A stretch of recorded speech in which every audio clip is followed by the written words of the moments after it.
This video and its content are the intellectual property of the Punjab Education Foundation. It is intended only for educational and professional training use. Any unauthorized copying, editing, or redistribution of this material is strictly prohibited.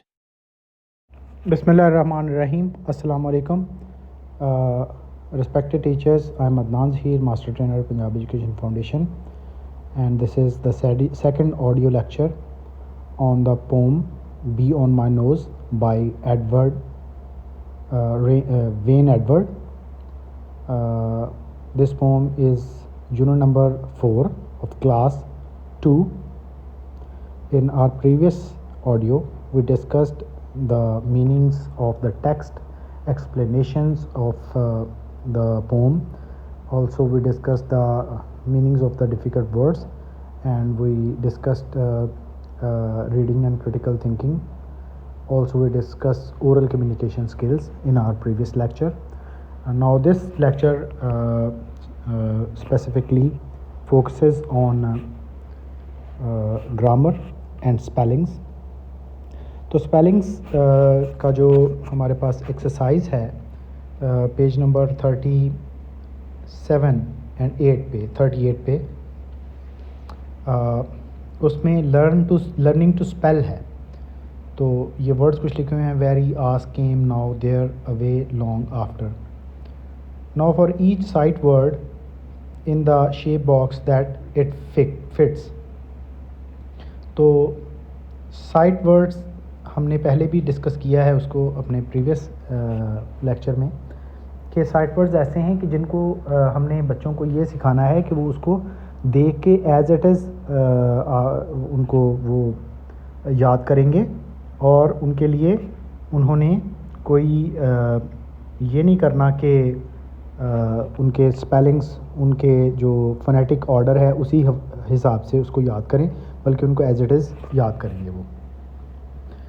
तो spellings is the way we write words using letters. Correct spellings is crucial for clear and effective communication. तो ये बड़े ज़रूरी होते हैं clear और effective communication के लिए. Even a single letter out of place can change the meaning of the word and makes it unreadable. तो एक मतलब रोज़ को अगर आप आर, रोज़ में से आर को निकाल के एन लिख दें तो वो वर्ड ही चेंज हो जाता है और मीनिंग ही चेंज हो जाते हैं. We often encounter words that sound similar but are spelled differently. तो इस तरह से हमें कई दफ़ा हमारी रीडिंग के दौरान ऐसे वर्ड्स मिलते हैं कि जिनके स्पेलिंग्स जो हैं वो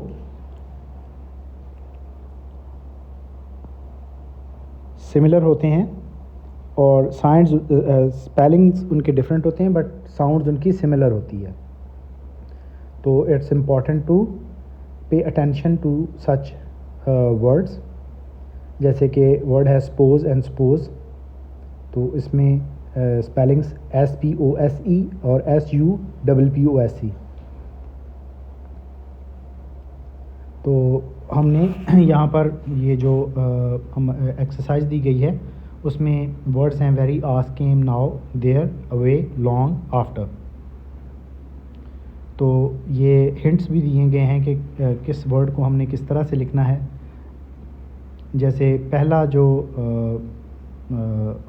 सबसे पहला हमारे पास वर्ड है उसमें 3 लेटर्स इन्वॉल्व हैं. तो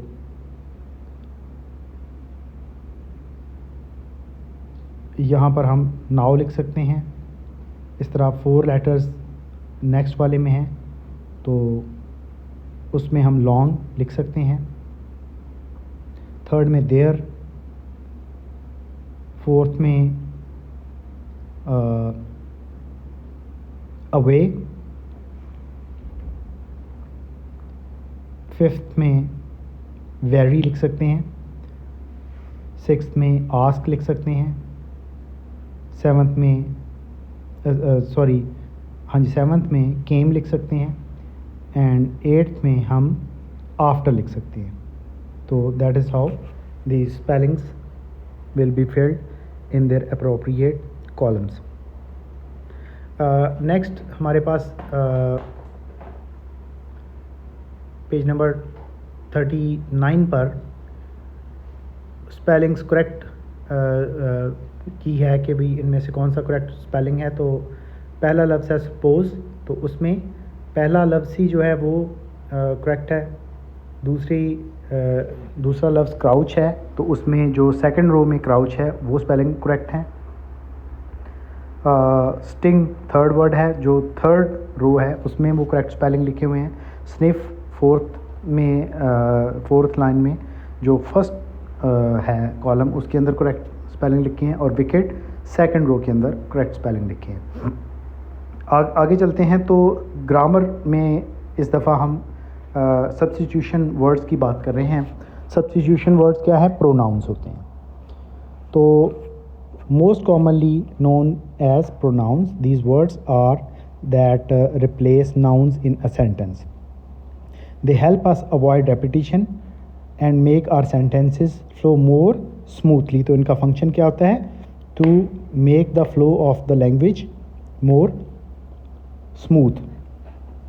तो इसलिए हम इनका इस्तेमाल करते हैं। एग्जाम्पल के तौर पर, instead of saying John went to the store, John bought milk, we can say John went to store, he bought milk. तो यहाँ पर he रिप्लेस करता है जॉन को। टाइप्स ऑफ प्रोनाउन की बात करेंगे तो उसमें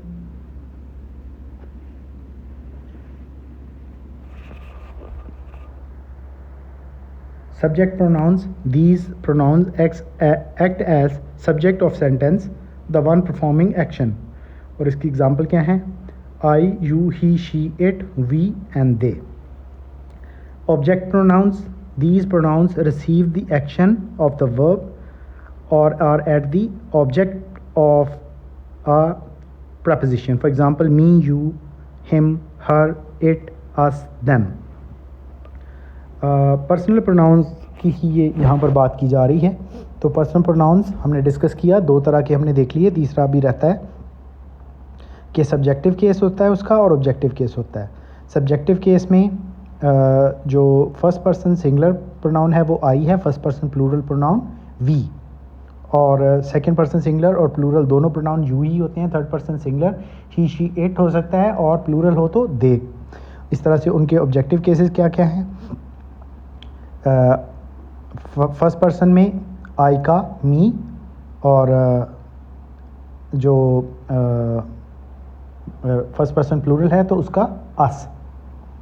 इस तरह से सेकंड पर्सन का यू ही होता है, चाहे सिंगुलर हो या प्लूरल। और थर्ड पर्सन में अगर सिंगुलर हैं तो ही का हिम, शी का हर एंड इट का इट। इस तरह से दे का देम अगर प्लूरल में हो तो इट्स इम्पॉर्टेंट कि इनके agreement noun pronouns must agree with the noun they replace in number, यानी सिंगुलर हो तो सिंगुलर प्रोनाउन लगाएंगे, प्लूरल हो तो प्लूरल लगाएंगे। जेंडर में भी वो एग्री करने चाहिए कि अगर थर्ड पर्सन की बात कर रहे हैं तो मैस्कुलिन है तो मैस्कुलिन जेंडर, फेमिनिन है तो फेमिनिन जेंडर, और अगर न्यूटर है तो न्यूटर जेंडर आप यूज़ करेंगे। एग्जाम्पल इसकी है कि कैट चेस्ड माउस, तो अब कैट के लिए न्यूटर जेंडर यूज़ करेंगे। It caught the mouse. तो यहाँ पर क्लैरिटी के लिए करते हैं, क्या कहते हैं? Ensure that the pronoun clearly refers to its antecedent. क्या है? द नाउन इट रिप्लेसेस, यानी उस नाउन जिसकी जगह पर ये आ रहा है तो उसको इसने क्लियरली रिप्लेस कर लिया है। Ali and Rita went to the park, they played together. तो यहाँ पर दो बच्चे थे तो इसलिए दे का यूज़ किया गया। तो ग्रामर में आगे हम देखते हैं कि प्रोनाउन एज ऑब्जेक्टिव केस कैसे, कि as mentioned above pronouns in objective case are those that function as direct object, indirect object और object of a preposition in a sentence, यानी कि they receive the action. Objective case अगर उनका use किया गया हो तो मी ऑब्जेक्ट ऑफ आई है, यू ऑब्जेक्ट ऑफ यू है, हिम ऑब्जेक्ट ऑफ ही है, हर शी, इट का, अस वी का, देम दे का। जैसे कि यहाँ पर जो एग्जांपल दी गई, he likes Umar, Nida likes her, you like Hira, Aamna likes us.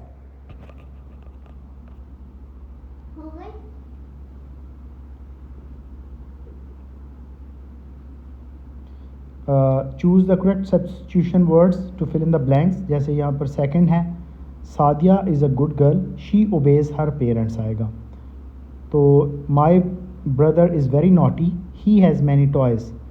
Amna and Asad are playing, they are cousins. The cat is hungry, it wants to drink milk. Umair and I are best friends, we play football together. तो आगे ये objective cases में उमर के साथ हमने him लगा दिया। She likes Nida, तो शी के लिए हर आ गया। इट इज़ टेस्टी डिश, आमर लाइक्स इट आ गया। तो आई है तो इसके लिए मी यूज़ कर लिया गया है। नेक्स्ट सेंटेंस में वी है तो उसका ऑब्जेक्टिव केस अस कर दिया है। यू है तो उसका ऑब्जेक्टिव केस यू ही रहेगा।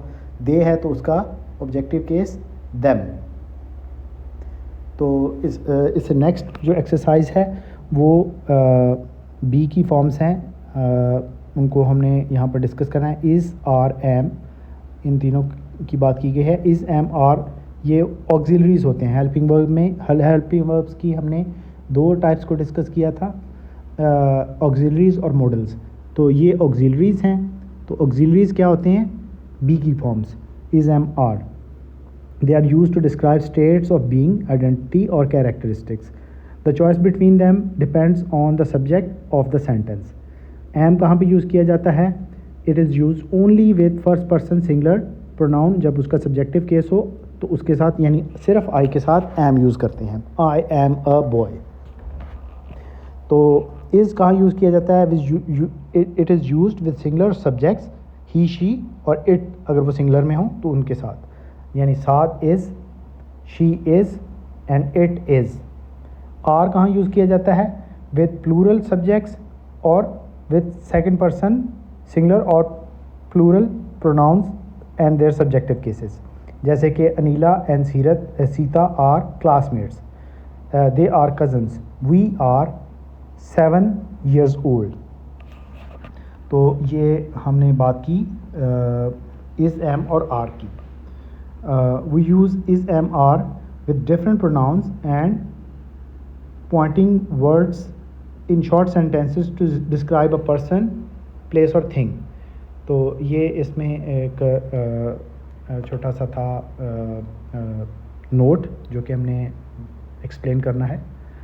तो आगे है राइट 3 to 5 सेंटेंसेस। तो ये वोकेबरी बिल्डिंग के लिए है। Vocabulary refers to the words that we know, ठीक है, जो हम यूज़ करते हैं, जो हमारे नॉलेज में है, उसको उसकी बिल्डिंग के लिए, उस वोकेबरी बैंक को बढ़ाने के लिए, expanding our vocabulary improve our ability to understand and express ourselves. तो ये बड़ी ज़रूरी होती है। तो example words and their meanings: sniff, sting, tiff, crouch. Sniff का मतलब है स्मेल समथिंग, स्टिंग का मतलब है cause a sharp painful prick, tiff का मतलब क्या है?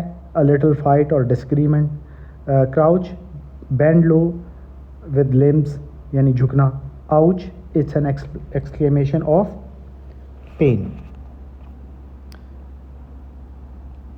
तो ये राइटिंग के अंदर बी के ऊपर कुछ सेंटेंसेस आप बच्चों को कह सकते हैं लिखें। इस तरह से माई हाउस के ऊपर आप कह सकते हैं कि कुछ लिखें, या फिर आगे क्रिएटिव राइटिंग की भी बात करेंगे।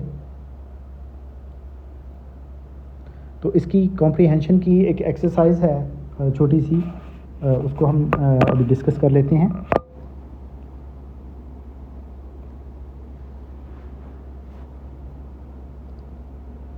विच of the following is correct spelling?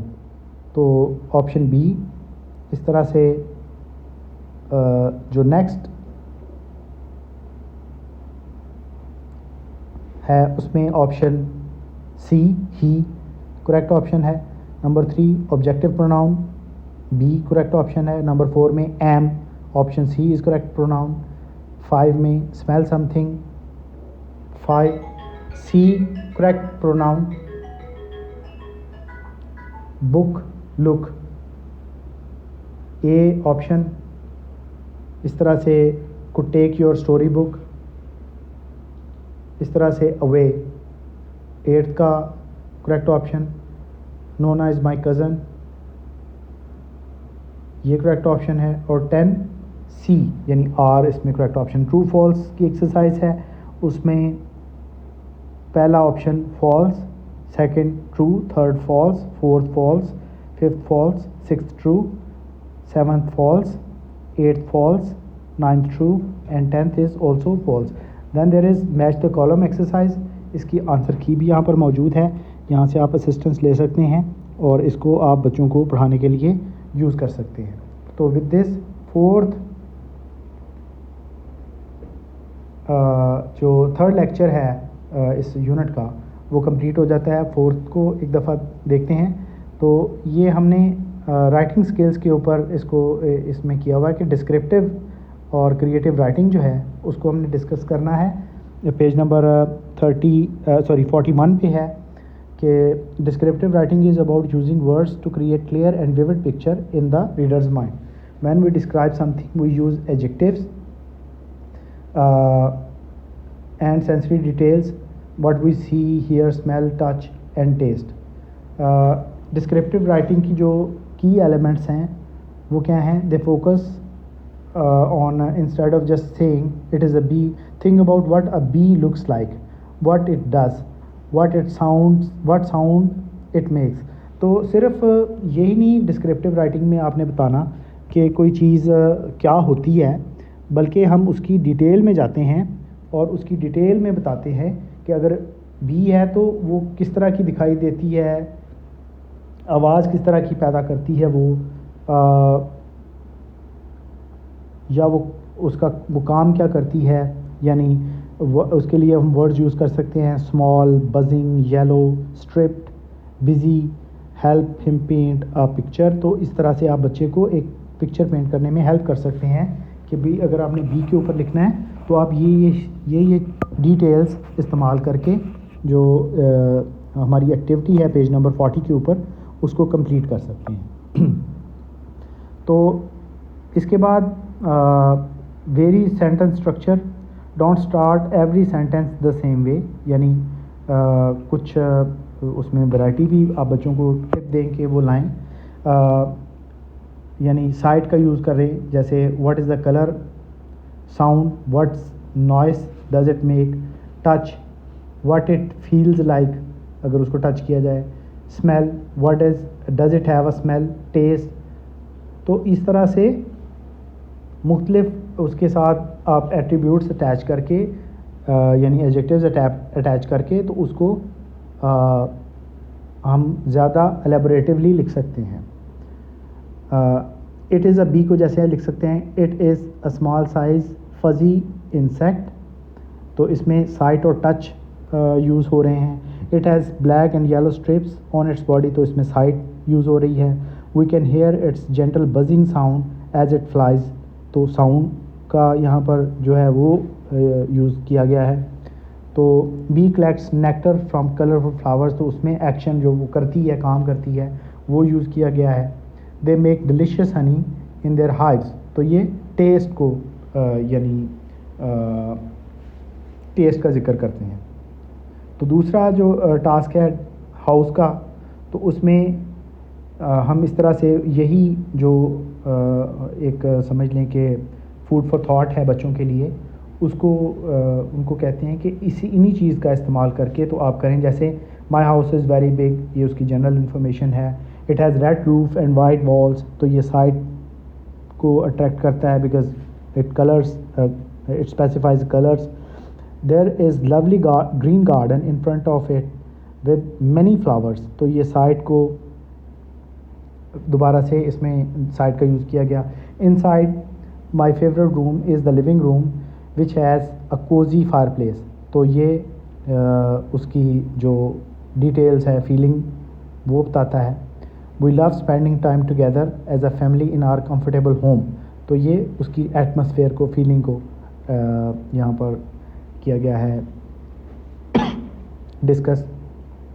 अब 41 पेज पे जो लास्ट पे हमारा है क्रिएटिव राइटिंग, तो उसका क्या है कि narrating a funny incident. Creative writing is about using your imagination. जैसे हमने अपनी पिछली लेक्चर में भी डिस्कस किया था कि क्रिएटिव राइटिंग जो है it is all about creativity and using your imagination to tell a story or express ideas. Narrating